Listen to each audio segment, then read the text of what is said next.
మీలో ఎంతమందికి తెలుసు మన ఏలూరు దగ్గరలో కూడా గోకాటింగ్ ఉందని? అవునండి, extreme go-karting games and restaurant start చేశారు. దీని అడ్రస్ వచ్చేసి ఏలూరు నుంచి గన్నవరం వెళ్ళే రూట్లో హైదరాబాద్ హైవే దగ్గర బీబీగూడెంలో. నేను మా ఫ్యామిలీతో కలిసి ఈవినింగ్ టైంలో అయితే వెళ్ళాము. మేము వెళ్ళేసరికి చాలామందికి రైడ్కి అయితే స్టార్ట్ అయ్యారు. అక్కడ స్టాఫ్ ఫస్ట్ ఇన్స్ట్రక్షన్స్ ఇస్తున్నారనమాట. మా రైడ్ వచ్చే లోపల టైం వేస్ట్ చేయడం ఎందుకని లోపల రెస్టారెంట్కి అయితే వెళ్ళాము. అక్కడ సరదాగా మేము ఐస్ క్రీమ్స్ తింటూ చిన్న చిన్న గేమ్స్ కూడా ఆడుకున్నాం. చిన్నపిల్లలకి మైండ్ గేమ్స్ చాలా ఉన్నాయి ఇక్కడ. ఈ గేమ్స్తో కొంచెం టైం పాస్ చేయొచ్చు. ఇక్కడ veg and non veg food items and soups, all varieties food items కూడా ఉన్నాయి.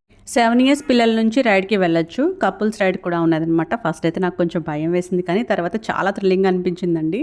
ఇక్కడ మనకి 5 laps, 7 laps, 10 laps and rounds ఉంటాయన్నమాట. ఇది ఇండియాలోనే సెకండ్ ఫాస్టెస్ట్ కార్టింగ్ ట్రాక్ అంట. ఇది స్టార్ట్ చేసిన వారు కూడా international track race winner Nagarjuna garu. ఇంకా వీళ్ళ పేజ్ డీటెయిల్స్ డిస్క్రిప్షన్ లో ఇస్తాను. ఫాలో అయితే వీకెండ్ ఆఫర్స్ కూడా తెలుసుకోవచ్చు. Go and enjoy go karting.